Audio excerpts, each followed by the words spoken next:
ലാലേട്ടനെ ഫസ്റ്റ് അഭിനയിക്കുന്ന കണ്ടു കഴിഞ്ഞാൽ ഒന്നും ചെയ്യുന്നില്ലല്ലോ, നമുക്ക് അഭിനയിക്കാന്ന് തോന്നിയില്ല. പക്ഷേ സ്ക്രീനിൽ വരുമ്പോൾ നമുക്ക് ചെറിയ ഡീറ്റെയിലിംഗ് ഒക്കെ മനസ്സിലാവും. സോ ദാറ്റ് കംസ് വിത്ത് ആ ഡീറ്റെയിലിംഗ് കംസ് വിത്ത് എക്സ്പീരിയൻസ് എന്ന് എനിക്ക് തോന്നുന്നു. ഞാൻ ഭയങ്കര ഇൻട്രോവേർട്ട് ആയിരുന്നു. ഞാൻ അമ്മയുടെ വാല് പിടിച്ച് നടക്കുന്ന പോലീസുകാരിയോ ആൾക്കാരെ കണ്ടാൽ തന്നെ എനിക്ക് പേടിയായിരുന്നു. ഇന്ന് മതിയടാ ഉറക്കം വരുന്നു എന്നൊക്കെ പറയുന്നുണ്ടെങ്കിലും പക്ഷേ ഈ ഷോട്ട് വെക്കുമ്പോൾ this is what he did എന്ന് എനിക്ക് സ്ക്രീനിൽ കണ്ടപ്പോഴാണ് മനസ്സിലായി. വിജയൻ ഇതാണോ അവിടെ ചെയ്തത് എന്നുള്ളത്. ഏതൊരു കട്ട് എടുക്കണം എന്ന് പറഞ്ഞു, അതും കരഞ്ഞിരിക്കുന്ന കട്ട് എന്തായിരുന്നു. അപ്പോൾ വീണ്ടും ആ സമയത്ത് ഓക്കെ കരച്ചിൽ നാച്ചുറലി വരില്ല, നമുക്ക് ഗ്ലിസറിൻ ഇട്ട് കരയാം. ഓക്കെ ഗ്ലിസറിൻ ഇട്ടാലും നമുക്ക് ഈ ഫീൽ ചെയ്യണമല്ലോ. ആണുങ്ങൾക്കാണ് ദേഷ്യം, പെണ്ണുങ്ങൾക്ക് ദേഷ്യം പാടില്ല, അത് നമ്മുടെ സ്ത്രീത്വത്തിന് പ്രശ്നം എന്നൊക്കെ പറഞ്ഞ് അങ്ങനെ രൺചേച്ചി പറയുന്നത്, രൺചേച്ചി ഉള്ള സമയത്ത് സ്റ്റാർട്ട് ചെയ്ത സമയത്ത് സോഷ്യൽ മീഡിയ ഒന്നും ഇല്ലല്ലോ. അപ്പൊ ആരും എന്ത് ചെയ്യുന്നു, സിനിമ കണ്ട ആൾക്കാർക്ക് അറിയാം നമ്മളുണ്ട്. ആൻഡ് ആൾക്കാർ സിനിമ കാണുമായിരുന്നു അന്ന്. ഇന്ന് സിനിമ കാണുന്നത് എല്ലാവരും റിവ്യൂസ് കേട്ടിട്ട് നമുക്ക് നോക്കിയിട്ട് പോവാം എന്ന് തീരുമാനിക്കുന്നു. സിനിമ എന്നെ ഏറ്റവും കൂടുതൽ പഠിപ്പിച്ചിട്ടുള്ളത് പേഷ്യൻസ് ആയിരിക്കും. കരുത്തുറ്റ കഥാപാത്രങ്ങളിലൂടെ മലയാളി പ്രേക്ഷകരുടെ ഇഷ്ടനായികയായി മാറിയ Leona Lishoy. Welcome Leona. Thank you. ഞാൻ ഈ കരുത്തുറ്റ കഥാപാത്രങ്ങളെന്ന് എടുത്തു പറയാൻ കാരണം ഈ തുടർച്ചയായിട്ടുള്ള ഈ പോലീസ് വേഷങ്ങൾ, പോലീസ് വേഷത്തിൽ ഇപ്പോൾ ലിയോണ എക്സ്പേർട്ടായി മാറിക്കഴിഞ്ഞ പോലെ തോന്നിയിട്ടുണ്ട്. ഇപ്പോൾ വലതുവശത്തേക്കുള്ള ജിത്തു ജോസഫ് പടം, അതിലും പോലീസ് വേഷമാണ്. ഇപ്പോൾ ലിയോണ പോലീസ് വേഷം ചെയ്യുമ്പോൾ ഉള്ളൊരു പ്രത്യേകതയായിട്ട് എനിക്ക് ഫീൽ ചെയ്തിട്ടുള്ളത്, അതിനകത്ത് ഈ ഏച്ച് കിട്ടിയ ബോൾഡ്നെസ് ഒന്നുമില്ല, മാത്രമല്ല അനാവശ്യമായിട്ടുള്ള മസിൽ പിടുത്തമൊന്നുമില്ല, വളരെ റിയലിസ്റ്റിക് ആയിട്ടുള്ള ഒരു പോലീസുകാരിയായിട്ട് തോന്നും. Thank you. എങ്ങനെ ഈ ചെറുപ്പത്തിൽ എപ്പോഴെങ്കിലും ഈ പോലീസുകാരി ആവണം, റിയൽ പോലീസുകാരി ആവണം എന്ന് ആഗ്രഹം തോന്നിയിട്ടുണ്ടോ? അയ്യോ ഇല്ല, ഞാൻ ഭയങ്കര ഇൻട്രോവേർട്ട് ആയിരുന്നു. ഞാൻ അമ്മയുടെ വാല് പിടിച്ച് നടക്കുന്ന പോലീസുകാരിയോ ആൾക്കാരെ കണ്ടാൽ തന്നെ എനിക്ക് പേടിയായിരുന്നു. അപ്പോൾ ഇൻട്രോവേർട്ട് ആയിട്ടുള്ള ഒരാൾ എങ്ങനെയാണ് അതിൻ്റെ ആ ഒരു ഇൻഹിബിഷനൊക്കെ ബ്രേക്ക് ചെയ്ത് ഇത്ര കുറെ കാലം എടുത്തു അത്. അങ്ങനെ ഇൻഹിബിഷൻസ് ഇപ്പോഴും ചില സമയത്ത് ഉണ്ട്, നമ്മളതിനെ മറ്റൊരു സൈഡിലാക്കി വെച്ചിരിക്കുക. അത്രേ ഉള്ളൂ. ഭയങ്കരമായിട്ട് ബോദർ ചെയ്യണില്ല അപ്പോൾ ആദ്യത്തെ പോലെ, പക്ഷെ ഉണ്ട് എന്നാലും. പക്ഷേ ഈ ലിയോണയിൽ ഈ ഒരു പോലീസ് വേഷം ചെയ്യാൻ ആപ്റ്റാണെന്നുള്ള സംഭവം അത് ലിയോണ തന്നെയാണോ ഫൈൻഡ് ചെയ്തെടുത്തത്, അതോ സംവിധായകരോ എഴുത്തുകാരാണോ? അവർ തന്നെയാണ്, സംവിധായകരും എഴുത്തുകാരും തന്നെയാണ്. എന്ന് വെച്ചാൽ ഞാൻ ആദ്യം ചെയ്യുന്നത് അന്വേഷണത്തിൽ പോലീസ് ചെയ്യുന്നത് ഇഷ്ക് കഴിഞ്ഞിട്ടാണ്. അപ്പോൾ ഇഷ്ക് കഴിഞ്ഞിട്ട് ഇഷ്കിലത്തെ എന്താ പറയുക, സെയിം പ്രൊഡ്യൂസേഴ്സ് E4 തന്നെയായിരുന്നു അന്വേഷണം. അപ്പോൾ അവരാണ് എന്നെ അന്വേഷണം വേറെ ആരോ ചെയ്യാനിരുന്നതാണ്, പക്ഷേ പെട്ടെന്നാണ് ഞാൻ ഒരു 4 ദിവസം കൊണ്ടാണ് ഓക്കെ ഇത് ചെയ്യാം, ഞാൻ ഇതിലേക്ക് വരാം എന്നൊക്കെ പറഞ്ഞു. അപ്പോൾ ഷൂട്ട് ഓൾറെഡി തുടങ്ങിയൊരു പ്രോജക്റ്റിലേക്ക് ഞാൻ കയറി വന്നത്. അപ്പം ഞാൻ അത്ര പ്രിപ്പയർ ഒന്നും അല്ലായിരുന്നു അതിന്. അപ്പോൾ അങ്ങനെ വന്ന് ഇതാണ് ക്യാരക്ടർ, അന്നും ചെയ്തോ എന്ന് പറഞ്ഞ് അങ്ങനെ തീരെ പ്രിപ്പയർ ചെയ്യാതെ കയറി അങ്ങ് ചെയ്തതാണ്. ഗർഭിണിയും കൂടെ ആയിരുന്നു. അതെ അതെ. ആകെ അതിൽ ഞാൻ ചിന്തിച്ചത് ബാക്കി എല്ലാ ക്യാരക്ടേഴ്സിനെ കുറിച്ച് ചിന്തിക്കുന്ന പോലെ തന്നെ ഈ ക്യാരക്ടറിനെയും ചിന്തിക്കുന്നു. പോലീസ് ആയതുകൊണ്ടൊരു വ്യത്യാസം എന്നുള്ളതില്ല, ഗർഭിണി ആയതുകൊണ്ടുള്ളൊരു വ്യത്യാസം. ഒരു സ്ത്രീ ഗർഭിണി ആയിക്കഴിഞ്ഞാൽ ഉണ്ടാവുന്ന ആ സംഭവങ്ങൾ മാത്രമാണ് ഞാൻ ഇൻകോപ്പറേറ്റ് ചെയ്യാൻ അന്ന് നോക്കിയിരുന്നത്. പിന്നെ ഡയലോഗ്സിൽ വരുന്ന ഇതെന്താണ് സിറ്റുവേഷൻ, ഒരു രാത്രി നടക്കുന്നതാണല്ലോ. അപ്പോൾ അത് കാരണം അന്നത്തെ രാത്രി ഉണ്ടാവുന്ന പ്രശ്നങ്ങൾ, സിറ്റുവേഷൻസ്, എത്ര പവർഫുൾ ആണ് ഈ ക്യാരക്ടർ എന്നൊക്കെയുള്ളത്, അതിന് തന്നെ എല്ലാവരും ഹെൽപ്പ് ചെയ്തിട്ടുണ്ട് അവിടെ. ജിത്തു സാറിൻ്റെ സിനിമയുടെ ഒരു പ്രത്യേകത ട്വിസ്റ്റുകളാണ്. അപ്പം ട്വിസ്റ്റുകളെ കുറിച്ച് നേരത്തെ റിവീൽ ചെയ്യുമോ? ഞാൻ 12th Man ചെയ്യുമ്പോൾ ഫുൾ സ്ക്രിപ്റ്റ് വായിച്ചിട്ടുണ്ടായിരുന്നു. പക്ഷെ ആദ്യത്തെ ക്ലൈമാക്സ് അല്ലായിരുന്നു പിന്നീട് നമ്മൾ ഷൂട്ട് ചെയ്തത്. അതിങ്ങനെ കുറേ എല്ലാവരുടെയും സജഷൻസ് എടുത്തിട്ട് ഫൈനലി ഓക്കെ നമുക്ക് ഇത് ഇങ്ങനെയായിരിക്കും, നേരത്തെ റിവീൽ ചെയ്ത് നിങ്ങൾ പുറത്തുപോയി പറഞ്ഞ് അത് പറയുന്നേ. നമ്മൾ വർക്ക് ചെയ്യുമ്പോൾ ഒരിക്കലും അത് പറയില്ലല്ലോ, അല്ല ഇപ്പോൾ വർക്ക് ചെയ്തില്ലെങ്കിലും അങ്ങനത്തെ ഒരു കഥ നമ്മൾ കേട്ടിട്ട് നാളെ നമ്മളത് ചെയ്യുന്നില്ല പക്ഷെ അത് സിനിമയാക്കാൻ പോവാണ് എന്ന് പറയുമ്പോഴും നമ്മളെന്തിനാ ബാക്കി ആ ട്വിസ്റ്റിൻ്റെ കാര്യം നമ്മളെന്തിനാ ഡിസ്കസ് ചെയ്യുന്നത്? അത് വളരെ എത്തിക്കൽ ഒരു രീതിയല്ലല്ലോ. സിനിമയായിട്ട് ആൾക്കാർ കാണാൻ വേണ്ടിയിട്ടാണല്ലോ ട്വിസ്റ്റ്. അതൊരു ഇമ്പോർട്ടൻറ്റ് പാർട്ടും ആയിരിക്കും ഒരു സിനിമയുടെ. അപ്പോൾ പിന്നെ അത് ഓഡിയൻസിലേക്ക് എത്തിക്കഴിഞ്ഞാൽ ഈവൻ ഓഡിയൻസ് ഒരു ഫസ്റ്റ് ഷോ കഴിഞ്ഞിട്ട് എല്ലാവരും പുറത്ത് പോയി പറയില്ലല്ലോ അതിൽ ട്വിസ്റ്റ് ഉണ്ടെന്ന് പറയായിരിക്കും, പക്ഷെ എന്താ ട്വിസ്റ്റ് എന്ന് പറയില്ല. ഇല്ല, പറയില്ല. ഇപ്പോൾ നമ്മളൊരു ക്യാരക്ടർ കിട്ടുമ്പോൾ നമ്മൾ ക്യാരക്ടറിലേക്ക് ഇന്നാവാനായിട്ട് ഒരു മൊമെൻ്റ് ഉണ്ടല്ലോ. ഡയറക്ടറോ തിരക്കഥാകൃത്തോ കഥ പറയുന്ന സമയത്തായിരിക്കും, ചിലപ്പോൾ ആക്ഷൻ പറയുന്ന സമയത്തായിരിക്കാം ക്യാരക്ടറിലേക്ക് ഇന്നാവുന്നത്. ലിയോണെ സംബന്ധിച്ചിടത്തോളം ലിയോണയ്ക്ക് അങ്ങനെ ഒരു മൊമെൻ്റ് ഉണ്ടോ? ഈ ഒരു കഥ കേൾക്കുന്ന സമയത്ത് തന്നെ ക്യാരക്ടറിലേക്ക് ഇന്നാവോ, അതോ ആക്ഷൻ പറയുന്ന സമയത്തായിരിക്കോ?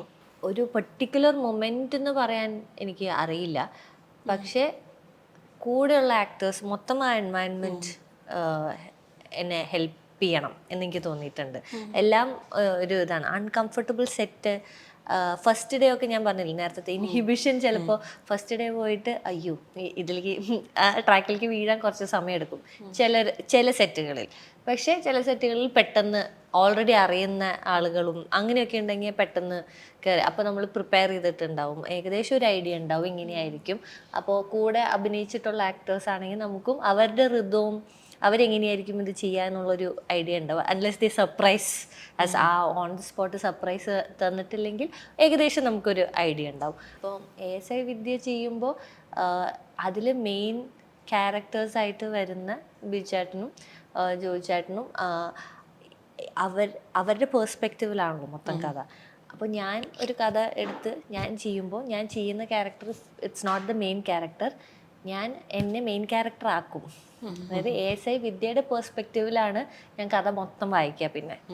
അപ്പോൾ പിന്നെ ഞാൻ ചെയ്യുന്ന സീൻസൊക്കെ ASI വിദ്യ ഇതിനെ എങ്ങനെയായിരിക്കും നോക്കിക്കാണുന്നത്, അവൾക്ക് എന്തായിരിക്കും തോന്നുന്നുണ്ടാവുക, ഈ ഓരോ ക്യാരക്ടേഴ്സ് പറയുന്ന കാര്യങ്ങളും ചെയ്യുന്ന കാര്യങ്ങളും ഓരോ സിറ്റുവേഷൻസിലൊക്കെ അതൊക്കെ എൻ്റെ അതായത് ASI വിദ്യയുടെ പേഴ്സ്പെക്റ്റീവിലാണ് ഞാൻ കാണും. അപ്പോൾ അങ്ങനെ ചെയ്ത് വരുമ്പോൾ ചില സമയത്ത് ദിസ് ഫെൽറ്റ് ലൈക്ക് ഹെർ എന്ന് തോന്നും. അങ്ങനത്തെ വളരെ ബ്രീഫൊക്കെ ആയിട്ടായിരിക്കും. ചില സമയത്ത് നമ്മൾ വളരെ മെക്കാനിക്കലായിട്ട് തോന്നും.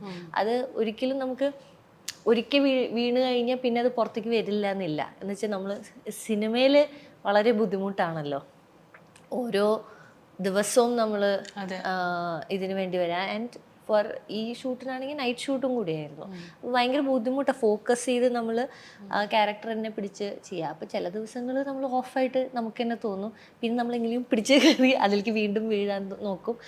അതങ്ങനെ ഒരു സ്ട്രഗിൾ എപ്പോഴും ഉണ്ട്. ഐ തിങ്ക് എല്ലാ ആക്ടേഴ്സിനും ഉണ്ട്. അൺലെസ് ഇപ്പോൾ ബിജുചേട്ടനൊക്കെ ചെയ്യുമ്പോൾ നമുക്ക് എന്താ ബിജുചേട്ടൻ ചെയ്യുന്നത് എന്ന് നമുക്ക് ചെറിയൊരു ഡൗട്ട് വരും. പക്ഷെ സ്ക്രീനിൽ കാണുമ്പോൾ ആളിതാണ് ചെയ്തേ എന്ന്. സോ അത് എക്സ്പീരിയൻസിൽ വരുന്ന ഒരു ഈസിനെസ് ഉണ്ട് അവർക്ക്. ഭയങ്കര അവരൊന്നും ചെയ്യുന്നില്ല എന്ന് തോന്നും. ലാലേട്ടനെ ഫസ്റ്റ് അഭിനയിക്കുന്ന കണ്ടു കഴിഞ്ഞാൽ ഒന്നും ചെയ്യുന്നില്ലല്ലോ, നമുക്ക് അഭിനയിക്കാന്ന് തോന്നിയില്ല. പക്ഷേ സ്ക്രീനിൽ വരുമ്പോൾ നമുക്ക് ചെറിയ ഡീറ്റെയിലിംഗ് ഒക്കെ മനസ്സിലാവും. So that comes with detailing comes with experience എന്ന് എനിക്ക് തോന്നുന്നു.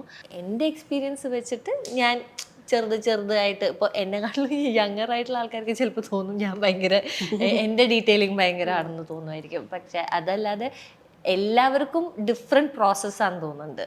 അപ്പോൾ എനിക്ക് ചുറ്റുമുള്ള എൻവയൺമെൻ്റ് ഒക്കെ ഇറ്റ് മാറ്റേഴ്സ്. പക്ഷേ ചില സെറ്റുകളിൽ അതൊക്കെ കട്ട് ചെയ്യാനും ഞാൻ പഠിച്ചിട്ടുണ്ട്. അതായത് നമ്മളെ ഡിസ്റ്റർബ് ചെയ്യുന്ന ഒന്നും നമ്മളെ വർക്കിനെ ബാധിക്കാതിരിക്കാൻ ഒരു പ്രൊട്ടക്റ്റഡ് എൻവയൺമെൻറ്റിൽ നമ്മൾ പോയിരുന്ന് ചിലപ്പോൾ എനിക്ക് ഫോക്കസ് വേണമെങ്കിൽ ഇന്ന് എനിക്ക് ആൾക്കാരുടെ അടുത്ത് സംസാരിച്ചാൽ എനിക്ക് ഫോക്കസ് കിട്ടൂല. അങ്ങനെയൊക്കെ തോന്നുമ്പോൾ നമുക്ക് always we have an option to go to the caravan and sit and focus and do your job. ഇപ്പോൾ ബിജു മേനോനെ കുറിച്ച് പറയുകയാണെങ്കിൽ അദ്ദേഹം ഇൻ്റർവ്യൂസിൽ അദ്ദേഹത്തെ തന്നെ സ്വയം വിശേഷിപ്പിക്കുന്നത് ഞാനൊരു മടിയനാണെന്നാണ് അദ്ദേഹം പറഞ്ഞുകൊണ്ടിരിക്കുന്നത്. പക്ഷെ അദ്ദേഹത്തിൻ്റെ പെർഫോമൻസ് കാണുമ്പം സച്ച് എ ബ്രില്യൻ്റ് ആക്ടർ നമുക്ക് തോന്നിപ്പോകും. കാരണം ഏത് റോളാണെങ്കിലും, പ്രത്യേകിച്ചും അതിനൊരു ഏജ് ഒരു മാറ്റർ അല്ല, ഏത് ഏജിലുള്ള ക്യാരക്ടറാണെങ്കിലും അദ്ദേഹം ചെയ്യുമ്പോൾ അത്രയും റിയലിസ്റ്റിക് ആയിട്ടും നാച്ചുറലായിട്ടും നമുക്ക് ഫീൽ ചെയ്യും. ഇപ്പോൾ ഈ സിനിമയിൽ തന്നെയും അങ്ങനെ തന്നെയായിരുന്നു. അപ്പോൾ ഒരു കോ ആക്ടർ എന്നുള്ള നിലയിൽ Biju Menon as an actor അദ്ദേഹം ഉപയോഗിക്കുന്ന ഒരു സ്പേസ്, ഒരു ആക്ടറിന്റെ ഒരു താളബോധം ഉണ്ടല്ലോ, ഇപ്പം അഭിനയിക്കുമ്പോൾ ഒരു താളബോധം കാണുമല്ലോ, അതിനെ കുറിച്ചൊക്കെ എന്താണ് തോന്നിയിട്ടുള്ളത്? എനിക്ക് തോന്നുന്നു സീനിയർ ആക്ടേഴ്സിൽ, ആ കാലഘട്ടത്തിലുള്ള ആക്ടേഴ്സിൽ മൊത്തത്തിൽ എനിക്ക് തോന്നിയിട്ടുള്ള ഒരു കാര്യമാണ് അവർ ഭയങ്കര ഫ്രീയാ. അതായത് ഇവർക്ക് ചെയ്ത് ഇതൊക്കെ എത്ര പോലീസ് വേഷം ചെയ്തിട്ടുണ്ടോ, എന്നാലും ഈ പോലീസ് വേഷം ആ പോലീസ് വേഷം തമ്മിൽ എന്തൊരു വ്യത്യാസം ഉണ്ടാവും. ഇത് കോൺഷ്യസ്ലി ചെയ്യുന്നതാണോ എന്ന് ചോദിച്ചാൽ ഇവരുടെ പ്രോസസ്സൊക്കെ ഭയങ്കര ക്വിക്കാ. നമുക്ക് അത് ഞാൻ ചെയ്യണമെങ്കിൽ ഞാനിപ്പോൾ ASI വിദ്യ ചെയ്യണമെങ്കിൽ എനിക്കിരുന്ന് ആലോചിക്കണം ASI വിദ്യനെ ഞാൻ എങ്ങനെ മറ്റ് പോലീസുകാരിൽ വ്യത്യസ്തമാക്കും. അപ്പോൾ ഇതിങ്ങനെയാണ്, അവൾക്ക് എനിക്കൊരു ബാക്ക് സ്റ്റോറി വേണം, എനിക്ക് ASI വിദ്യേനെ ഹോളായിട്ട് അറിയണം. അവൾക്ക് എന്തായിരിക്കും ഇഷ്ടം, അവളുടെ എന്താ പറയുക, ഏത് കളർ ഇഷ്ടപ്പെടുന്ന ഒരു കുട്ടിയായിരിക്കും, വീട്ടിലത്തെ സാഹചര്യങ്ങൾ എന്താണ്, എങ്ങനെ എത്ര വരെ പഠിച്ചിട്ടുണ്ടാവും, ഹാർഡ് വർക്കിംഗ് ആണോ, അവരുടെ ബേസിക് മാനറിസംസ് എന്തൊക്കെയായിരിക്കും, ഇങ്ങനെയൊക്കെ ഞാൻ ചിന്തിച്ച് കൂട്ടിയിട്ടായിരിക്കും ASI വിദ്യ. പിന്നെ അത് മനസ്സിലാക്കി കഴിഞ്ഞാൽ when I know her I feel like okay, ഇനി എനിക്ക് ഓക്കെയാണ്. ഇതാണോ ഇവർ ചെയ്യുന്നതെന്ന് എനിക്കറിയില്ല. പക്ഷേ ഞാൻ നേരത്തെ പറഞ്ഞില്ലേ, ഇവരൊന്നും ചെയ്യാത്ത മാതിരി തോന്നും, പക്ഷേ ഇവരെന്തൊക്കെയോ ചെയ്യുന്നുണ്ട്. അത് കണ്ടു നിന്നിട്ടുണ്ട് ഞാൻ. അപ്പോൾ ഈ ബിജുചേട്ടനൊക്കെ ഫസ്റ്റ് ഡേ ഒക്കെ ഞാൻ വരുമ്പോൾ ബിജുചേട്ടൻ ഡയലോഗ് പഠിക്കുന്നേ ഉള്ളൂ. അപ്പോൾ പഠിച്ച് വന്ന് അപ്പോൾ പിന്നെ എനിക്ക് മനസ്സിലായി, കുറച്ച് ദിവസം കഴിഞ്ഞപ്പോൾ ആൾക്ക് കുറച്ചും കൂടി ഫ്രീ ആയി. ആൻഡ് ഹീ ഈസ് ഓൾസോ ഒരു ഇൻട്രോവേർട്ട് മദനെ, അങ്ങനെ അധികം സംസാരിക്കുന്നില്ല. അപ്പോൾ ഇൻട്രോവേർട്ട് വെരി ബാഡ് കോമ്പിനേഷൻ ആണ്. അപ്പോൾ ഇർഷാദൊക്കെയായിരുന്നു കുറച്ചും കൂടി കൂടുതലായിട്ട് ബിജുചേട്ടൻ്റെ അടുത്ത് ഇന്ററാക്ട് ചെയ്യുന്നത്. അപ്പോൾ ഞാൻ ജിത്തു സാറിൻ്റെ അടുത്തും ഇർഷാദൊക്കെ ബിജുചേട്ടൻ്റെ അടുത്തും അങ്ങനെയൊക്കെ ആയിരുന്നു setup. And I have ADs all the time. അപ്പോൾ ADs കോസ്റ്റ്യൂമിലത്തെ ചേച്ചിമാർ അല്ലെങ്കിൽ മേക്കപ്പ് ഡിപ്പാർട്ട്മെന്റിലത്തെ ആരെങ്കിലുമൊക്കെ ഉണ്ടാവും. എനിക്ക് അവരൊക്കെ ആയിരിക്കും കൂടുതൽ കമ്പനി അടിച്ച് ഇരിക്കുക. ആൻഡ് നമ്മൾ പറയുന്നത് വലിയൊരു സീരിയസ് ഒരു ഇഷ്യൂവിനെ കുറിച്ചാണെങ്കിലും ഷൂട്ട് ചെയ്യുമ്പോൾ ഓരോ ദിവസവും ആ റൂമിൻ്റെ ഉള്ളിൽ തന്നെ, അതായത് പോലീസ് സ്റ്റേഷനിലെ ഒരു റൂമിൻ്റെ ഉള്ളിൽ നമ്മൾ കുറേ ദിവസം ഷൂട്ട് ചെയ്തിട്ടുണ്ട്. അതായത് ആ ടേബിളിൻ്റെ ഇപ്പുറത്ത് നിൽക്കുക ഇപ്പുറത്ത്. സോ കുറച്ച് കഴിയുമ്പോൾ നമുക്ക് ബോറടിക്കില്ലേ, ഈ സെയിം സ്ഥലത്ത് സെയിം ആൻഡ് മോസ്റ്റ്ലി റിയാക്ഷൻ ഷോട്ട്സും ആയിരിക്കും. അപ്പോൾ നമുക്കൊന്നും അങ്ങ് ചെയ്യാൻ പറ്റുന്നില്ല എന്ന് തോന്നുമ്പോഴാണ് ഇങ്ങനെ സീനിയർ ആക്ടേഴ്സ്, അതായത് ബിജുചേട്ടൻ വന്നിരുന്ന് ചെയ്യുമ്പോൾ നമുക്ക് ഭയങ്കര ജോജുചേട്ടൻ്റെ കൂടെ എനിക്ക് കോമ്പിനേഷൻസ് ഉണ്ടായിരുന്നില്ല. ഞാൻ കണ്ടിട്ടില്ല ആളുടെ പ്രോസസ്സ് എങ്ങനെയാണെന്ന്. പക്ഷെ ബിജുചേട്ടൻ്റെ കൂടെ ദിസ് വാസ് ദ സീൻ. അത് ഭയങ്കര ഈസി. ഒന്നും ഇങ്ങനെ ഇന്ന് മതിയടാ ഉറക്കം വരുന്നു എന്നൊക്കെ പറയുന്നുണ്ടെങ്കിലും പക്ഷെ ഈ ഷോർട്ട് വെക്കുമ്പോൾ this is what he did എന്ന് എനിക്ക് സ്ക്രീനിൽ കണ്ടപ്പോഴാണ് മനസ്സിലായി. ഡബിങ്ങിന് പോയിട്ട് ഞാൻ സ്ക്രീനിൽ കണ്ടപ്പോൾ ബിജുചേട്ടൻ ഇതാണോ അവിടെ ചെയ്തേ എന്നുള്ളത്. അങ്ങനെ ഇപ്പൊ ബിജു മേനോൻ പറഞ്ഞ ഡയലോഗ് മതിയുടെ ഉറക്കം വരുന്നു എന്ന്, സാധാരണ നമ്മൾ ഈ രാത്രികളിൽ ഷൂട്ട് ചെയ്യപ്പോൾ ഉണ്ടല്ലോ, പ്രത്യേകിച്ച് തുടർച്ചയായിട്ട് രാത്രികളിൽ ഷൂട്ട് ചെയ്യുമ്പോൾ ഈ ഉറക്കത്തിന്റെ പ്രശ്നം വരും. ചിലപ്പം എന്തെങ്കിലും ഹെൽത്ത് ഇഷ്യൂസ് വരും. ഈ ഉറക്കം പിടിച്ചു നിർത്തുന്നതിന്റെ ഒരു ശരീരത്തിന് ആകെയുള്ളൊരു ഇതുണ്ടല്ലോ, ബ്രെയിൻ വർക്ക് ചെയ്യാത്ത രീതിയിലുള്ള ഒരു അവസ്ഥയൊക്കെ വരും. അത്തരം ഈ രാത്രി ഷൂട്ടുകളിൽ എങ്ങനെയാണ് മാനേജ് ചെയ്യുന്നത്? ഭയങ്കര ബുദ്ധിമുട്ടാണ്.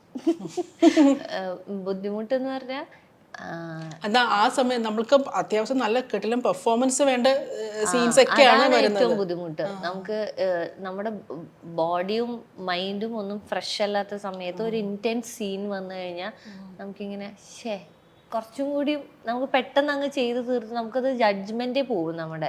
നമുക്കത് ശരിക്കും ഫീൽ ചെയ്തോ ഇല്ലയോ എന്ന് നമുക്ക് തന്നെ ഡൗട്ട്ഫുൾ ആവും. അങ്ങനത്തെ സിറ്റുവേഷൻ വരുമ്പോൾ ഭയങ്കര ബുദ്ധിമുട്ട്. ഐ റിമെമ്പർ ഇഷ്കിന്റെ ക്ലൈമാക്സ് വീഴുന്ന സീനൊക്കെ വീണിട്ട് എൻ്റെ തലയിടിച്ചു. അപ്പോൾ ഞാൻ ഹോസ്പിറ്റലിൽ പോയി തിരിച്ചു വന്നിട്ട് അന്ന് ലാസ്റ്റ് ഡേ ഷൂട്ടാ. അപ്പം അന്ന് 6 മണിയോ രാവിലെ 6 മണി 7 മണി എന്തോ ആയി. അപ്പോൾ വെളിച്ചം വന്നു തുടങ്ങി നമ്മൾ ഈ ലാസ്റ്റ് അപ്പോൾ ഏതൊരു കട്ട് എടുക്കണം എന്ന് പറഞ്ഞു. അതും കരഞ്ഞിരിക്കുന്ന കട്ട് എന്തോ ആയിരുന്നു. അപ്പോൾ വീണ്ടും ആ സമയത്ത് കരച്ചിൽ നാച്ചുറലി വരില്ല, നമുക്ക് ഗ്ലിസറിൻ ഇട്ട് കരയാം. ഗ്ലിസറിൻ ഇട്ടാലും നമുക്ക് ഈ ഫീൽ ചെയ്യണമല്ലോ. അപ്പോൾ ആ ഫീൽ ചെയ്തിട്ട് വരുന്നുണ്ടോ എന്നുള്ളത് ഒക്കെ അത് പക്ഷെ എടുത്തു. പക്ഷെ അതൊക്കെ അല്ലാതെ ഒരു സമയത്തായിരുന്നു നമ്മൾ ചെയ്തിരുന്നെങ്കിൽ നമുക്കത് കുറച്ചും കൂടി. പക്ഷെ എനിക്ക് തോന്നുന്നു എനിക്ക് പേഴ്സണലി ഏറ്റവും ഇഷ്ടപ്പെട്ട പെർഫോമൻസ് ഇഷ്കിലയാണ്. കാരണം ഒരു വീട്ടമ്മ തൻ്റെ ഭർത്താവ് ഇങ്ങനെയുള്ളൊരു ക്യാരക്ടറുള്ള ആളാണെന്ന് അറിയുന്നു, ഭർത്താവ് ചെയ്ത കാര്യങ്ങളെക്കുറിച്ച് അറിയുന്നു, ഒരു സ്ട്രേഞ്ചറായിട്ടുള്ള യുവാവ് ആക്രമിക്കാനായിട്ട് വരുന്നു. ഇപ്പൊ തന്നെ പറഞ്ഞല്ലോ ക്യാരക്ടറിനെ കുറിച്ച് ഒരുപാട് ഡീറ്റെയിലിങ്ങിനെ കുറിച്ച് ആലോചിക്കുന്ന ഒരാളാണെന്ന്. അപ്പം ആ ഒരു സമയത്ത് വളരെ ഇമ്പോർട്ടൻ്റ് ആയിട്ടുള്ളൊരു സീനായിരുന്നു. ആ സിനിമയിലെ ഏറ്റവും പൈവോട്ടൽ ആയിട്ടുള്ളൊരു സീനായിരുന്നു. ആ സമയത്ത് പേഴ്സണലി ഉള്ളൊരു ഇമോഷൻ എന്തായിരുന്നു? കാരണം ഏതൊരു സ്ത്രീയും അതുപോലത്തെ ഒരു സിറ്റുവേഷനിൽ അകപ്പെട്ടു പോയാൽ എന്ത് ചെയ്യും എന്നുള്ളൊരു അവസ്ഥയുണ്ടല്ലോ. അപ്പോൾ കാരണം നമുക്കൊന്നും ചിലപ്പോൾ പരിചയമില്ലാത്തൊരു സിറ്റുവേഷൻ ആയിരിക്കും. നമ്മൾ അത്തരം സിറ്റുവേഷനിലൂടെ കടന്നു പോയിട്ടുണ്ടായിരിക്കില്ല.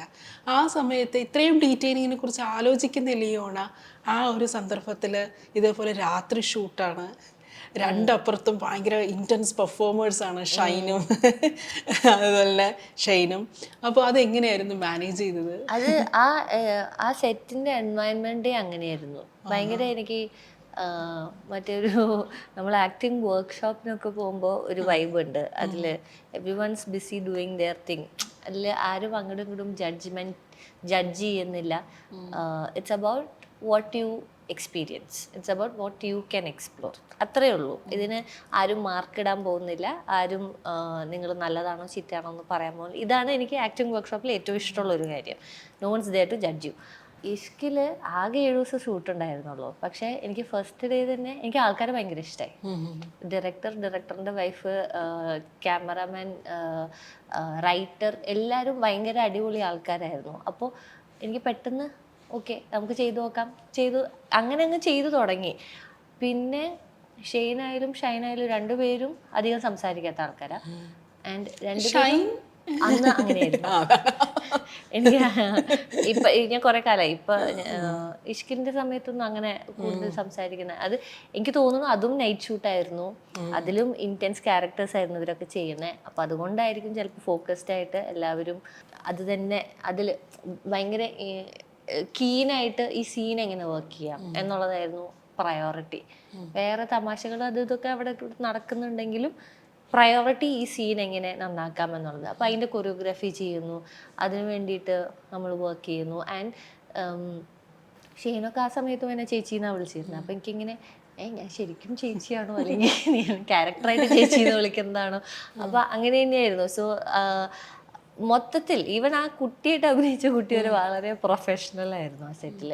അപ്പോൾ അങ്ങനത്തെ ഒരു അറ്റ്മോസ്ഫിയർ ആയതുകൊണ്ട് it was easy for me to perform. അങ്ങനെ എനിക്ക് എൻ്റെ കാര്യം ഞാൻ വേറെ ഒന്നും ബോധേഡായിരുന്നില്ല. നമുക്ക് എൻ്റെ ഈ ക്യാരക്ടറിന് വേണ്ടതെന്നുള്ളത് അവർ കൃത്യമായിട്ട് പറഞ്ഞു തരുന്നുണ്ട്, അങ്ങനെ ഫോളോ ചെയ്യും. ആ സമയത്ത് ഞാൻ ഇത്രയും ഡീറ്റെയിൽഡ് ആയിട്ടൊന്നും ചിന്തിക്കുന്ന ആളായിരുന്നില്ല. പക്ഷേ they have help me. Anuraj ഏട്ടനും ബാക്കി ടീമും ആയിരുന്നു അതിൽ ഭയങ്കര സപ്പോർട്ടീവായിരുന്നു. ഇപ്പോൾ ആക്ടിങ് വർക്ക്ഷോപ്പിനെ കുറിച്ച് പറഞ്ഞല്ലോ. ഇപ്പോൾ നമ്മളെ കുറച്ച് ഇൻട്രോവേർട്ടാണ് എന്ന് പറഞ്ഞു, ഇൻഹിബിഷൻസിനെയൊക്കെ കുറച്ച് ബ്രേക്ക് ചെയ്ത് മാറ്റി വെച്ചിരിക്കുകയാണെന്ന് പറഞ്ഞു. പക്ഷെ നമ്മളൊരു ആക്ടിങ് വർക്ക്ഷോപ്പിൽ പങ്കെടുക്കുമ്പോൾ നമ്മൾ വിചാരിക്കാത്ത രീതിയിലുള്ള ഒരു കാഴ്ചപ്പാടിലൊക്കെ ഒരുപാട് മാറ്റം വരത്തില്ലേ? നമ്മളിതേപോലെ നമുക്ക് അയ്യോ ഇങ്ങനെയൊക്കെ ചെയ്യാമോ, ഇങ്ങനെയൊക്കെ പറയാമോ എന്നുള്ള കുറേ തോട്ട്സ് നമ്മളതിൽ കാണുമല്ലോ. അപ്പോൾ ഈ ഒരു വർക്ക്ഷോപ്പിൻ്റെ ഭാഗമാകുമ്പോൾ എന്ത് മാറ്റമാണ് ആസ് ആൻ ആക്ടർ ഫീൽ ചെയ്തത് ലിയോണയ്ക്ക്? എനിക്കത് ഭയങ്കര എന്താ പറയുക, കുറേയൊക്കെ നമ്മൾ തലയിൽ ഇങ്ങനെ ചിന്തിച്ച് കൂട്ടുന്ന കാര്യങ്ങളൊക്കെ റിലീസായി പോവും. ഇതൊന്നുമല്ല, ഇതിൻ്റെ ഒന്നും ആവശ്യമില്ല, നമ്മൾ ഇത്രയ്ക്കൊന്നും ആലോചിക്കേണ്ട ആവശ്യമില്ല എന്നുള്ളത് എനിക്കൊരു തെറപ്പി പോലെയാണ്. ആക്ടിങ് വർക്ക്ഷോപ്പിന് പോകാൻ എനിക്ക് ഭയങ്കര ഇഷ്ടമാണ്. അതിപ്പോൾ എന്തായിരുന്നാലും ജസ്റ്റ് ഒരു കൂട്ടം ആളുകൾ എന്തൊക്കെയോ എക്സ്പ്ലോർ ചെയ്യാൻ വരുന്നു. ഇതിൽ നിന്ന് എന്തെങ്കിലും കിട്ടുമോ ഇല്ലയോ എന്ന് വരെ അറിയില്ല, ഇത് നമുക്ക് ഉപയോഗിക്കാൻ പറ്റുമോ ഇല്ലയോ എന്ന് വരെ അറിയില്ല. പക്ഷെ എന്നാലും just for the experience of it you go.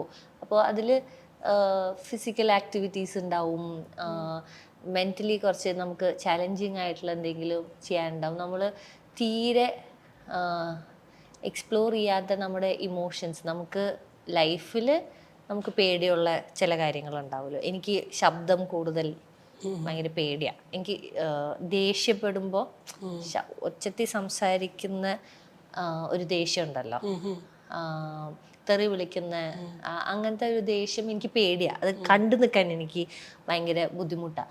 പക്ഷേ ആങ്കർ ഇസ് ഒരു ഇമോഷനാണ്. ആങ്കർ എന്ന് പറയുന്ന ഇമോഷനെ ഞാൻ തീരെ എക്സ്പ്ലോർ ചെയ്യാത്തൊരു ഇമോഷൻ. എന്ന് വെച്ചാൽ എനിക്ക് വേണ്ട, എനിക്ക് ദേഷ്യം വേണ്ട. വീട്ടിൽ കാണിക്കുന്ന ദേഷ്യം അല്ലാതെ വേറെ ദേഷ്യം ഇല്ല. അപ്പോൾ അത് ഞാൻ എക്സ്പ്ലോർ ചെയ്തത് ഒരു വർക്ക്ഷോപ്പിന് പോയപ്പോഴാണ്. അപ്പോൾ ആ വർക്ക്ഷോപ്പിന് പോയപ്പോൾ ആങ്കർ എക്സ്പ്ലോർ ചെയ്യാൻ ഒരു കൂടിയാട്ടത്തിൻ്റെ ബേസിലൊരു എക്സസൈസൊക്കെ ഉണ്ടായിരുന്നു. ഈ തീൻ്റെ പന്തം വെച്ചിട്ട് നമ്മൾ ഓടി ദേഷ്യം കാണിക്കണം. അപ്പോൾ എനിക്ക് ഈ ദേഷ്യം കുറെ കാലമായിട്ട് കാണിക്കാത്ത ഒരു ദേഷ്യം എങ്ങനെയാ കാണിക്കാന്ന് എനിക്കറിയില്ല. സിനിമയ്ക്ക് വേണ്ടത് ചിലപ്പോൾ ഇത്ര പെർസെന്റേ വേണ്ടി വരും. നമുക്ക് എത്ര പെർസെന്റ് ദേഷ്യം നമ്മുടെ മനസ്സിലുണ്ട് എന്നുള്ളത് നമ്മൾ അറിഞ്ഞിരിക്കണമല്ലോ. നമ്മൾ അറിഞ്ഞാൽ മാത്രമേ നമുക്ക് ഈ ക്യാരക്ടറിന് ഇത്രേ വേണ്ടൂ എന്ന് തീരുമാനിക്കാൻ പറ്റുള്ളൂ. നമുക്കത് അറിയില്ലെങ്കിൽ എത്ര വേണമെങ്കിലും അത് പോവാലോ. അപ്പോൾ അങ്ങനെ അത് എക്സ്പ്ലോർ ചെയ്ത് ഭയങ്കര ബുദ്ധിമുട്ടായിരുന്നു എനിക്ക് കിട്ടുന്നേ ഇല്ല. എന്ന് വെച്ച് കഴിഞ്ഞാൽ എനിക്ക് ദേഷ്യം വിഷമായിട്ട് മാറാം. അത് സ്ത്രീകളുടെ ഒരു പ്രശ്നമാണ്. We are so used to മറ്റേ അത് സപ്രസ് ചെയ്ത് വെച്ച് കഴിഞ്ഞ് നമ്മൾ പെട്ടെന്ന് ഒരു ദിവസം ദേഷ്യപ്പെട്ട് കഴിഞ്ഞാൽ ആ ദേഷ്യത്തിൻ്റെ കൂടെ കണ്ണും കൂടി നിറഞ്ഞൊഴുകും. അത് നമ്മളെ കണ്ടീഷൻ ചെയ്തിരിക്കുന്നത് അങ്ങനെയാണ്. സ്ത്രീകളെ പെൺകുട്ടികളെ വളർത്തുമ്പോൾ തന്നെ ദേഷ്യം കാണിക്കാൻ പാടില്ല എന്ന് പറഞ്ഞ് വളർത്തുന്നതിൻ്റെ ഒരു പ്രശ്നമുണ്ടല്ലോ. And as when we grow up also we feel like നമുക്ക് ആണുങ്ങൾക്കാണ് ദേഷ്യം, പെണ്ണുങ്ങൾക്ക് ദേഷ്യം പാടില്ല, അത് നമ്മുടെ സ്ത്രീത്വത്തിന് പ്രശ്നം എന്നൊക്കെ പറഞ്ഞ അങ്ങനെ. അപ്പോൾ കുറേ പേർക്ക് ഈ ബുദ്ധിമുട്ട് ഞാൻ കണ്ടിട്ടുണ്ട്, എനിക്ക് മാത്രമല്ല. അപ്പോൾ എനിക്ക് ദേഷ്യം വന്നു കഴിഞ്ഞാൽ കരച്ചിൽ വരും. അപ്പോൾ എവിടെയാണ് ദേഷ്യം വരേണ്ടടുത്ത് ദേഷ്യമായിട്ട് കാണിക്കുക, ദേഷ്യത്തിന് ദേഷ്യം മാത്രം, അവിടെ എന്തിനാ നമ്മൾ സങ്കടം കൊണ്ടുവരണേ എന്നുള്ളത്. അതിനെ സെപ്പറേറ്റ് ചെയ്യാൻ തന്നെ ഒരു വർക്ക്ഷോപ്പാണ് പഠിപ്പിച്ചത്. അപ്പോൾ അത് കുറേ സമയം എടുത്തു, നമുക്ക് തീരെ എക്സ്പ്ലോർ ചെയ്യാത്തൊരു ഏരിയ. അപ്പം അങ്ങനത്തെ കാര്യങ്ങൾ ആക്ടിങ് വർക്ക്ഷോപ്പിൽ ഭയങ്കര അടിപൊളിയാണ്. അപ്പം നമുക്ക് മനസ്സിലാവും, നമ്മുടെ കപ്പാസിറ്റി നമുക്ക് മനസ്സിലാവും. വേറെ ആർക്കും കിട്ടിയില്ലെങ്കിലും ഇറ്റ്സ് ജസ്റ്റ് ഫോർ യു, നമുക്ക് മനസ്സിലാക്കാൻ വേണ്ടിയിട്ട്. നമ്മളിപ്പം ആങ്കറിനെ കുറിച്ച് പറയുമ്പോൾ പറഞ്ഞല്ലോ, ഇപ്പം സ്ത്രീകൾ ഇതേപോലെ ദേഷ്യം കൂടുമ്പോൾ അവർ കരയാണ് ചെയ്യുന്നതെന്നുള്ളത്. അപ്പം അവർ ആ രീതിയിലാണ് സൊസൈറ്റി മോൾഡ് ചെയ്തെടുത്തിട്ടുള്ളത്. പക്ഷേ ഇപ്പോൾ സ്ത്രീകളെല്ലാം വിദ്യാഭ്യാസപരമായിട്ടും സാമ്പത്തികപരമായിട്ടും ഇപ്പം അവർക്ക് ഇൻഡിപെൻഡൻ്റ് ആണ്. പക്ഷേ ഇമോഷണലി എത്രത്തോളം ഇൻഡിപെൻഡൻ്റ് ആണ് എന്നുള്ളതുണ്ടല്ലോ. പലപ്പോഴും ഈ ഹൈലി എഡ്യൂക്കേറ്റഡ് ആയിട്ടുള്ള പല സ്ത്രീകളുമാണ് പല കെണികളിലും ആപത്തിലും ചീറ്റ് ചെയ്യപ്പെടുന്നത്. അപ്പം ഇമോഷണലി എത്രത്തോളം ഇൻഡിപെൻഡൻ്റ് ആണ്, ആ ഒരു ഇമോഷണൽ ഇൻഡിപെൻഡൻസ് നമുക്ക് ഈ ആക്ടിങ് വർക്ക്ഷോപ്പിലൂടെ നമുക്ക് ആ ഒരു കപ്പാസിറ്റി നമുക്ക് കിട്ടുമോ? ഇമോഷണൽ ഇൻഡിപെൻഡൻസ് എന്ന് വിളിക്കാൻ പറ്റുമോ എന്ന് എനിക്കറിയില്ല. നമ്മുടെ ഇമോഷൻസിനെ എല്ലാം മനസ്സിലാക്കാൻ പറ്റും. You will understand, I feel like നമുക്ക് എല്ലാം you will understand how much അതിൻ്റെ ഡെപ്ത് മനസ്സിലാവും. നമുക്ക് വിഷമം എന്ന് പറഞ്ഞാൽ ഒരു സിറ്റുവേഷനെ ആലോചിച്ചിട്ട് നമുക്ക് എത്രത്തോളം വിഷമിക്കാൻ പറ്റും എന്നുള്ളതും, എത്രയായിരിക്കും നമുക്ക്, അതായത് കരഞ്ഞ് വയ്യാതെ ആവുന്ന വരെ നമുക്ക് കരയാൻ പറ്റും എന്നുള്ളത്. ഇതേ പറഞ്ഞ പോലെ ദേഷ്യം അത്രയും കാണിക്കാൻ പറ്റും. അതേപോലെ എല്ലാ ദുഷിപ്പും നമുക്ക് കാണിക്കാനുള്ള ഉണ്ട്, നമ്മുടെ മനസ്സിലുണ്ട് ഇതൊക്കെ. പക്ഷേ ആസ് നമ്മൾ ഒരു സിവിലൈസ്ഡ് സൊസൈറ്റിയിൽ ജീവിച്ച് വളർന്നുകൊണ്ട് നമ്മൾ അതിനെ പോളിഷ്ഡ് ആക്കി ഇങ്ങനെ വെച്ചിരിക്കുകയാണ്. ഇത്ര ഇമോഷൻസ്, അതായത് ഇത്ര ഇമോഷൻസ് നമ്മൾ കാണിക്കും. ഇതാണ് ഒരു സിവിലൈസ്ഡ് വേ ഓഫ് ലിവിങ് എന്ന് നമ്മളെ പഠിപ്പിച്ചിട്ടുണ്ട്, നാട്ടുകാരും വീട്ടുകാരും ഒക്കെ പഠിപ്പിച്ചിട്ടുണ്ട്. അപ്പോൾ നമ്മൾ ഇങ്ങനെയാണ് ജീവിക്കുക എന്ന് നമ്മളൊരു സെറ്റ് റൂൾസ് ഉണ്ടല്ലോ, അതിനെ ബ്രേക്ക് ചെയ്യലാണ് അതിനെ ബ്രേക്ക് ചെയ്ത് നമ്മളൊരു എന്താ പറയുക, ഒരു പൊട്ട മനുഷ്യനായിട്ട് ജീവിക്കണം എന്നല്ല, പക്ഷെ ഇത് ബ്രേക്ക് ചെയ്താൽ നമുക്ക് കുറേ കാര്യങ്ങൾ നമ്മളിൽ മനസ്സിലാവും. നമ്മൾ ഭയങ്കര അടിപൊളിയാണ്, നല്ലതാണ്, എനിക്ക് ഒരിക്കലും ദേഷ്യം വരില്ല എന്ന് വിചാരിച്ചാൽ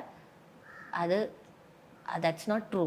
നമുക്ക് ദേഷ്യം വരും, പക്ഷേ നമ്മൾ ഒരു പോയിന്റിൽ നമുക്ക് മനസ്സിലാവും എങ്ങനെയാണ് ദേഷ്യത്തെ വളരെ ഹെൽത്തി ആയിട്ട് എക്സ്പ്രസ് ചെയ്യേണ്ടതെന്നുള്ളത്. അതാണ് സിവിലൈസ്ഡ് വേ. അതല്ലാതെ ദേഷ്യം വന്നു പക്ഷെ അത് കാണിച്ചില്ല എന്നുള്ളത് അൺഹെൽത്തി വേ. അതിനെ എക്സ്പ്രസ് ചെയ്യുക, അതിനെ കമ്മ്യൂണിക്കേറ്റ് ചെയ്യുക എന്നുള്ളതാണ്. അത് എങ്ങനെ കമ്മ്യൂണിക്കേറ്റ് ചെയ്യും എന്നുള്ളതിലാണ് നമ്മുടെ ഇതിരിക്കുന്നത്. അത് കണ്ടീഷനിങ് ഒക്കെ നമ്മൾ ബാധിച്ചിരിക്കുന്നത്. അതെ. അപ്പോൾ ഇമോഷണൽ ഇൻഡിപെൻഡൻസ് എന്നൊക്കെ പറയുമ്പോൾ അതും അഗൈൻ എല്ലാവരും ഒരു ആക്ടിങ് വർക്ക്ഷോപ്പിന് പോകണമെന്ന് എനിക്ക് തോന്നിയിട്ടുണ്ട്. Just generally so that you understand what is happening with your body, with your mind, with your emotions എന്ന് അറിയാൻ വേണ്ടിയിട്ട്. ഇത് എക്സ്പ്ലെയിൻ ചെയ്യാൻ ഭയങ്കര ബുദ്ധിമുട്ടാണ്. ഇത് ഭയങ്കര നമ്മുടെ മനസ്സിൽ നിന്ന് റിലീസ് ചെയ്ത് കഴിഞ്ഞാൽ നമുക്കൊരു കോൺഫിഡൻസ് വരുമല്ലോ. എനിക്കറിയാം ഇത് ഇത്രയേ ഉള്ളൂ, എനിക്ക് മനസ്സിലായിട്ടുണ്ട് എൻ്റെ വിഷമം എന്താണ്, ഞാൻ അക്സെപ്റ്റ് ചെയ്യുന്നു. നിങ്ങൾക്കൊരു ആങ്കർ ഉണ്ടെങ്കിൽ ഐ അക്സെപ്റ്റ് യുവർ ആങ്കർ, പക്ഷേ this is not the way എന്ന് പറയാൻ പറ്റണം നമുക്ക്.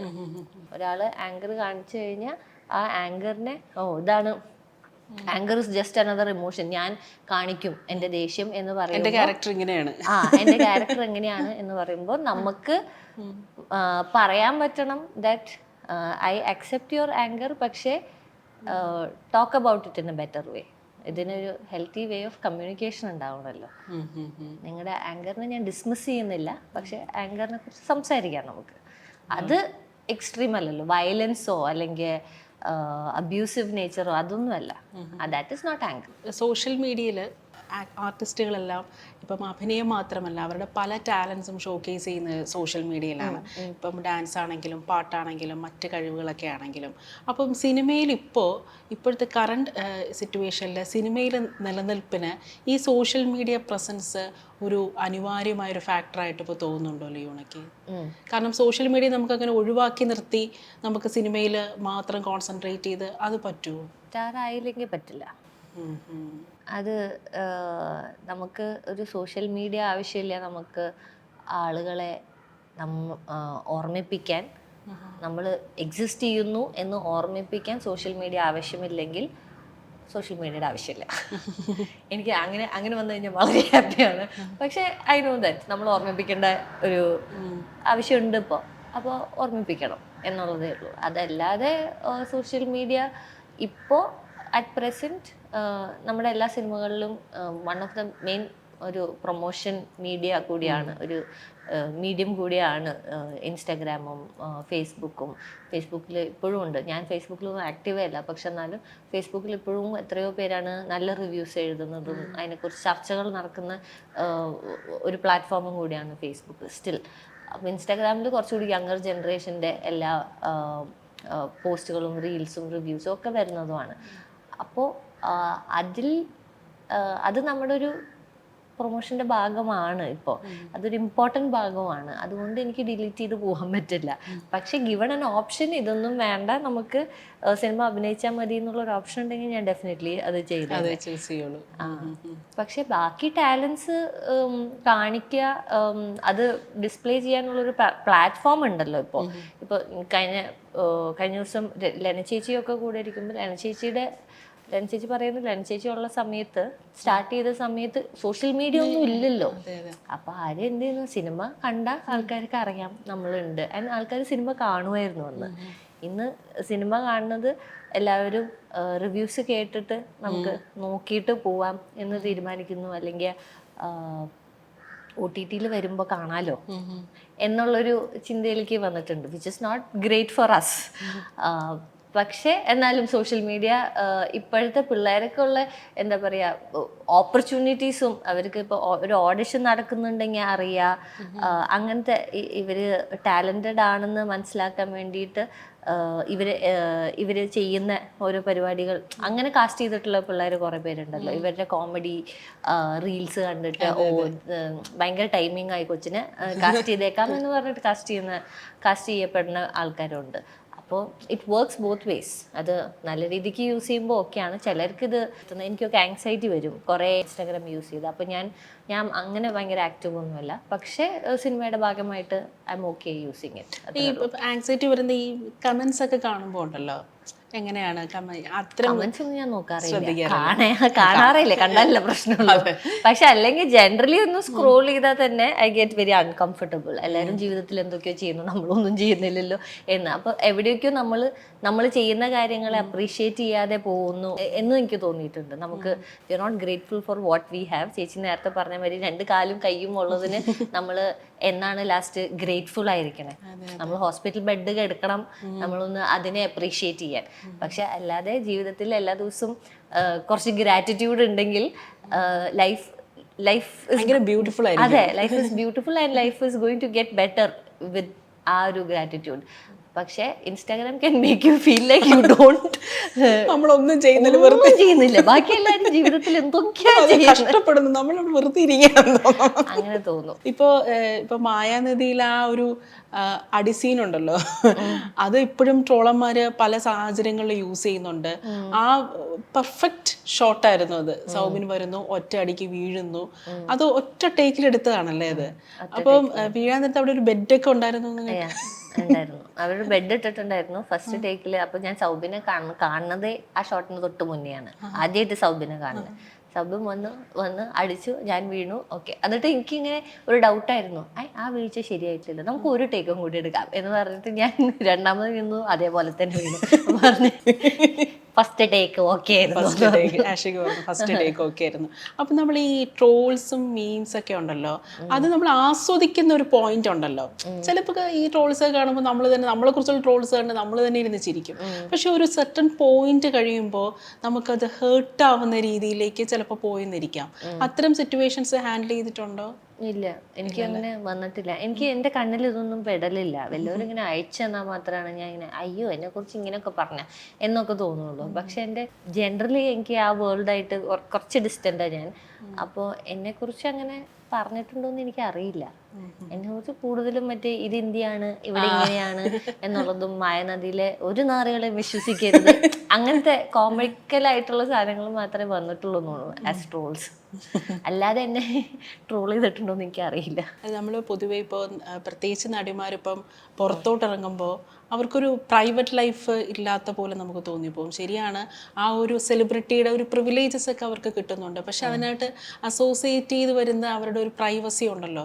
എപ്പോഴും ക്യാമറ കണ്ണുകൾ ഇങ്ങനെ ചുറ്റും ഇങ്ങനെ നിൽക്കും.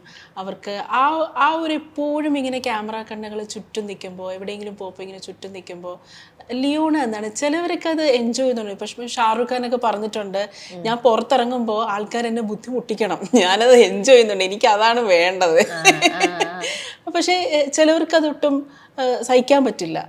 ചിലവർക്ക് പക്ഷെ ഇഷ്ടമല്ലെങ്കിൽ പോലും അവരത് നല്ലോണം മാനേജ് ചെയ്യും. ലിയോൺ അത് എങ്ങനെയാണ്? കാരണം ഈ ഒരു സെലിബ്രിറ്റി സ്റ്റേറ്റസിന്റെ പ്രിവിലേജ് ഉണ്ടല്ലോ, ആ പ്രിവിലേജിനൊപ്പം വരുന്നതാണ് നമ്മുടെ പ്രൈവസിയിലേക്കുള്ള ഈ തള്ളിക്കയറ്റം. അതിനെങ്ങനെയാണ്? പ്രൈവസി ഇഷ്യൂസ് ഒന്നും വന്നിട്ടില്ല അങ്ങനെ. പക്ഷെ നമ്മൾ എപ്പോഴും ഒരു നമ്മുടെ മനസ്സിലൊരു കോൺഷ്യസ്നെസ് ഉണ്ടാവും ചെറുതായിട്ട്. ഓക്കെ, ആളുകൾ ഉണ്ടോ, എന്താണ് അവസ്ഥ, എവിടെയാണ് നമ്മൾ എന്നൊക്കെയുള്ളത്. പക്ഷേ എന്നെക്കാട്ടിലും കൂടുതൽ എനിക്ക് തോന്നുന്നു ഞാൻ ഇപ്പോൾ ഫ്രണ്ട്സിൻ്റെ കൂടെ പോവുകയാണെങ്കിൽ അവരിതിലും കൂടുതൽ കോൺഷ്യസ് ആയിട്ട് എനിക്ക് തോന്നുന്നു. സിനിമയിലല്ലാത്ത ഫ്രണ്ട്സ് അവര് ഇവളെയും കൊണ്ട് ഇനി പോണല്ലോ, ഹലോ എന്നെ കൊണ്ട് പോയെന്ന പ്രശ്നം, ഇവളും കൊണ്ട് പോവാണ് ആ ഏരിയ ശരിയാവില്ല അവിടെ അങ്ങനെ അങ്ങനെ അവരെ കുറച്ചും കൂടി ബോധർ ചെയ്യുന്ന മാതിരി തോന്നിയിട്ടുണ്ട്. പക്ഷെ എനിക്കങ്ങനെ പ്രശ്നമൊന്നുമില്ല, അങ്ങനെയുള്ള കുഴപ്പങ്ങളൊന്നും അങ്ങനെ ഭയങ്കര ബോധർ ചെയ്തിട്ടില്ല എനിക്ക് ഇതുവരെ. എന്നാരും ബുദ്ധിമുട്ടിച്ചിട്ടില്ല. ബുദ്ധിമുട്ടിച്ച ഐ തിങ്ക് ഞാൻ ഒരു കമ്മ്യൂണിക്കേറ്റ് ചെയ്യുമായിരിക്കും എങ്ങനെയെങ്കിലും. പക്ഷെ നമ്മുടെ പ്രൈവസി, അതായത് നമ്മൾ വീട്ടിൽ നിന്ന് പുറത്തിറങ്ങുമ്പോൾ ക്യാമറ വെച്ചിരിക്കുക അങ്ങനത്തെ അവസ്ഥയൊന്നും ഇല്ലല്ലോ. അപ്പോൾ പിന്നെ ഓക്കെയാണ് എനിക്ക്. ഇപ്പോൾ ആൻമേരിയ കലിപ്പിലാണ് എന്ന സിനിമയാണ് ഒരു ടേണിംഗ് പോയിന്റ് ഉണ്ടാക്കിയ സിനിമ. അതിലെ മകള് സാറ അർജുൻ ഇപ്പോൾ ദുരന്തറിലെ നായികയാണ്. 1000 കോടിയാണ് ആ സിനിമയ്ക്ക് കിട്ടിയ ഒരു കളക്ഷൻ.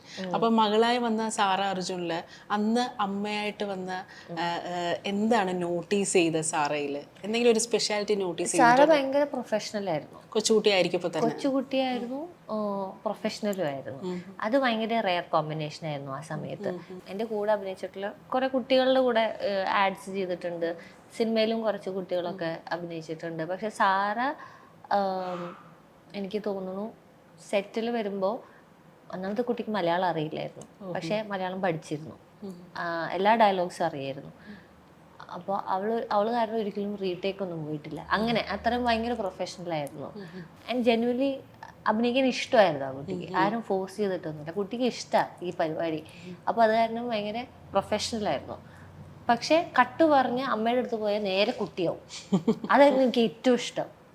നേരെ ആ കുട്ടിത്വം ഉണ്ടായിരുന്നു. മറ്റേത് ചില സമയത്ത് ചില കുട്ടികൾ അങ്ങനെയല്ല. കുട്ടികളായിക്കഴിഞ്ഞാൽ കുറച്ചൊന്നും ചിലപ്പോൾ നമ്മളൊന്ന് ഫോഴ്സ് ചെയ്യേണ്ടി വരും, ഫോഴ്സ് ചെയ്യേണ്ടി വരും. ആൻഡ് ചിലർ പ്രൊഫഷണലായിട്ട് അഭിനയിക്കുന്നുണ്ടെങ്കിൽ അവർക്ക് പിന്നെ കുട്ടിയാവാൻ അറിയില്ല. അവിടെ അമ്മയുടെ അടുത്തും കുറച്ച് ഡിമാൻഡിങ് ആയിരിക്കും, അല്ലെങ്കിൽ കുറച്ചും കൂടി എന്താ പറയുക വലിയ മുതിർന്ന ആൾക്കാരെ പോലെ ആയിരിക്കും ബിഹേവ് ചെയ്യുക. പക്ഷെ ഇത് രണ്ടും ഉള്ളതുകൊണ്ട് എനിക്ക് സാറിനെ ഭയങ്കര ഇഷ്ടമായിരുന്നു. കുട്ടിത്തമുള്ളൊരു നായിക. ഇപ്പോൾ നേരത്തെ പറഞ്ഞൊരു കാര്യമുണ്ട്, അതായത് നമ്മൾ രാവിലെ എണീക്കുമ്പോൾ നമ്മളുടെ കയ്യും കാലും കാതും കണ്ണും ഇതെല്ലാം ചലിപ്പിക്കുന്നു, ഇതെല്ലാം പ്രവർത്തിക്കുന്നു എന്നുള്ളത് തന്നെ മഹാഭാഗ്യമാണ്. ഇപ്പോൾ ലിയോണെ സംബന്ധിച്ചിടത്തോളം ലൈഫിൽ ഒരു വല്ലാത്ത സ്റ്റേജിൽ കൂടെ കടന്നു പോയിട്ടുണ്ടായിരുന്നു. എൻഡോമെട്രിയോസിസ് എന്ന അസുഖം വന്ന്, അതായത് ആ പീരീഡ് സമയത്ത് ഭയങ്കരമായ വേദന വരിക. അപ്പോൾ നമ്മൾ സാധാരണഗതിയിൽ നമ്മൾ ഈ അസുഖം വരുമ്പോഴായിരിക്കും നമ്മൾ ഇത്രയും കാലം ചിന്തിച്ച് വെച്ച് ആലോചിച്ച് വെച്ച ഒന്നും അല്ലായിരുന്നു എന്നും നമ്മളുടെ പെർസ്പെക്റ്റീവിനെ തന്നെ ലൈഫിനെ കുറിച്ചുള്ള നമ്മളെ പെർസ്പെക്റ്റീവ് തന്നെ ഒരുപാട് മാറ്റം വരും. അപ്പോൾ ആ അസുഖം വന്ന് അതിൻ്റെ ഒരു പെയിനും സഫറിങ്ങും എല്ലാം കടന്നുപോയി ഇപ്പോൾ അതിൻ്റെ ഒരു ഹെൽത്ത് തിരിച്ച് കിട്ടിയപ്പോൾ ഉണ്ടല്ലോ ഉണ്ടായൊരു പേഴ്സണലി ഉണ്ടായൊരു മാറ്റം. അന്നുണ്ടായിരുന്ന ലിയോണയും ഹെൽത്ത് തിരിച്ചു വന്ന ആ സഫറിങ്ങിലൂടെ കടന്നതിന് ശേഷമുള്ള ആ ഒരു ജേണി ഉണ്ടല്ലോ, ആ ഒരു ലിയോണയും തമ്മിലുള്ള ഒരു മാറ്റം എന്താണ് ഫീൽ ചെയ്തിട്ടുള്ളത്? എൻഡോമെട്രിയോസിസ് ഇപ്പോഴും വിട്ടുപോയിട്ടൊന്നുമില്ല. അത് പക്ഷേ എന്താ പറയുക, ഇത് വെച്ചിട്ട് എങ്ങനെ ജീവിക്കാം എന്നുള്ളത് കുറച്ച് പഠിച്ചുമായിരുന്നു. അപ്പോൾ ഓരോ സീസണിലും ഓരോ പോലെയാണ്. അപ്പോൾ ഞാൻ പലതും ട്രൈ ചെയ്തിട്ടുണ്ട്. ഞാൻ ആയുർവേദം ട്രൈ ചെയ്തപ്പോൾ ഐ ഫെൽറ്റ് ബെറ്റർ. പക്ഷെ മെഡിസിൻ നിർത്തിയപ്പോൾ വീണ്ടും റിലാപ്സായി. അപ്പോൾ അത് കഴിഞ്ഞിട്ട് അപ്പോൾ എനിക്ക് മെഡിസിൻ ഇല്ലാതെ ഒരു ഓപ്ഷൻ എന്നുള്ള രീതിക്ക് ഞാൻ ചിന്തിച്ചു തുടങ്ങിയപ്പോഴാണ് ലൈഫ് സ്റ്റൈൽ തന്നെയാണ് ഏറ്റവും പ്രധാനമായിട്ട് നമ്മൾ ഓൾട്ടർ ചെയ്യേണ്ട ഒരു കാര്യം. അപ്പോൾ അതിൽ ഞാൻ 1.5 വർഷത്തോളം vegan, gluten free, sugar free ഡയറ്റൊക്കെ എടുത്തിരുന്നു. അപ്പോൾ ഓക്കെ ആയിരുന്നു. പക്ഷേ ഇത് കണ്ടിന്യൂ ചെയ്യാൻ പറ്റുമോ എന്നുള്ളത് പിന്നെ പക്ഷെ മെഡിസിൻസ് ഉണ്ടായിരുന്നു ആ സമയത്ത്. പക്ഷെ മെഡിസിൻസ് ഇല്ലാതെ ലൈഫ് സ്റ്റൈൽ മാത്രം നോക്കിയിട്ട് നമുക്ക് എങ്ങനെ വിത്ത് ഓൺലി സപ്ലിമെൻറ്റ്സ് നമുക്ക് എങ്ങനെ ജീവിക്കാൻ പറ്റും എന്ന് വെച്ചാൽ എൻഡോമെട്രിയോസിസ് എന്ന് പറഞ്ഞാൽ 10ൽ 1 സ്ത്രീക്ക് ഇതുണ്ട്. പക്ഷെ പലരും ഡയഗ്നോസ് ചെയ്തിട്ടില്ല, പലരും ഇത് അനുഭവിക്കുന്നുണ്ട്. പീരിയഡിന്റെ പെയിൻ വരുമ്പോൾ പലരും അത് ഇഗ്നോർ ചെയ്ത് ഭയങ്കര നോർമലൈസ്ഡ് ആണല്ലോ ആ പെയിന്. അപ്പോൾ ഇത് ബോഡിയിൽ ഇൻഫ്ലമേഷൻ ഉണ്ടാവാം. ഇതൊരു ഇൻഫ്ലമേറ്ററി ഒരു ഡിസീസാണ്, ക്രോണിക്കാണ്, ക്രോണിക് ഇൽനെസ് ആണ്. അപ്പോൾ ഇമ്മ്യൂണിറ്റീനെ ഭയങ്കരമായിട്ട് ബാധിക്കും. അപ്പോൾ നമ്മൾ യു വിൽ ഫോൾ സിക്ക്. അതായത് വഴി കൂടെ പോകുന്ന ആർക്കെങ്കിലും ഒരു വൈറൽ ഫീവർ ഉണ്ടെങ്കിൽ നമുക്ക് നെക്സ്റ്റ് ഡേ പനി പിടിക്കും എന്നുള്ളത് ഉറപ്പാണ്. അപ്പോൾ ചെറിയ ചെറിയ അസുഖങ്ങൾ ഇങ്ങനെ കോൺസ്റ്റൻ്റ്ലി വരില്ലേ, ഒന്ന് കഴിഞ്ഞാൽ അടുത്തത്, അത് കഴിഞ്ഞാൽ ഇത്, അങ്ങനെ വരും. അതാണ് ഏറ്റവും ബുദ്ധിമുട്ട് എൻഡോമെട്രിയോസിസിൻ്റെ. അത് എല്ലാവർക്കും പലർക്കും പലത് മാതിരിയാണ് കേട്ടോ. എനിക്ക് അങ്ങനെയാണ്, എനിക്ക് ഭയങ്കര ഇമ്മ്യൂണിറ്റി പ്രശ്നങ്ങളാണ്. അപ്പോൾ അത് കാരണം ഇപ്പോൾ ഐ ഫീൽ ലൈക്ക് ഇപ്പോഴാണ് കുറച്ചും കൂടിയും ഒരു കോൺഫിഡൻസ് വന്നത്. റെഗുലറായിട്ട് വർക്കൗട്ട് ചെയ്യാൻ പറ്റുന്നു. മറ്റേത് വർക്കൗട്ട് ചെയ്യാൻ പറ്റില്ലായിരുന്നു. നമ്മൾ വർക്കൗട്ട് ചെയ്ത് ഇന്ന് ചെയ്യുന്നത് നാളെ ചിലപ്പോൾ ചെയ്യാൻ പറ്റില്ല. And you have to accept that. നമുക്ക് എല്ലാവരും ജിമ്മിൽ പോകുന്ന മാതിരിയല്ല എനിക്ക് ജിമ്മിൽ പോകുന്നുണ്ട്. എൻ്റെ ബോഡി ഈസ് ഡിഫറെൻറ്റ്. അപ്പോൾ നമുക്ക് അത് മനസ്സിലാക്കുന്ന ഒരു ട്രെയിനർ വേണം. അങ്ങനെ മനസ്സിലാക്കുന്ന ഒരു ട്രെയിനർ എനിക്കിപ്പോൾ കിട്ടിയപ്പോൾ എനിക്ക് ഓക്കെയാണ്. നമ്മുടെ പെയിനിനെ മനസ്സിലാക്കണം. അതായത് ഒരു മാസത്തിലുള്ള നമ്മുടെ ഡിഫറെൻറ്റ് സൈക്കിൾസിൽ വരുന്ന എല്ലാ ഫേസസിലും വരുന്ന പെയിനുകളുണ്ടല്ലോ, ബോഡിക്ക് വരുന്ന വ്യത്യാസങ്ങൾ, അത് ശരിക്കും നമുക്ക് ക്ലിയർ ആവും, ഇങ്ങനെ മനസ്സിലാവും. ഇതിപ്പോൾ നടുവേദനയൊക്കെ തുടങ്ങി പീരിയഡ്സ് ആവാറായിട്ടുണ്ട്, അങ്ങനെ നമുക്കറിയാം. അപ്പോൾ നമ്മൾ കുറച്ച് ഫിസിക്കലി ആക്റ്റീവ് ആയി കഴിഞ്ഞ് നാടകം ചെയ്യുന്ന സമയത്ത് ഫിസിക്കലി ആക്റ്റീവായി എനിക്കറിയാം പെയിൻ കില്ലർ എടുത്താലേ ചെയ്യാൻ പറ്റുള്ളൂ ഷോ, അല്ലെങ്കിൽ വേദനയായിരിക്കും. അപ്പോൾ വേദന നമ്മൾ ആലോചിച്ച് ഇരുന്നാൽ നമുക്ക് ഷോ ചെയ്യാൻ പറ്റില്ല.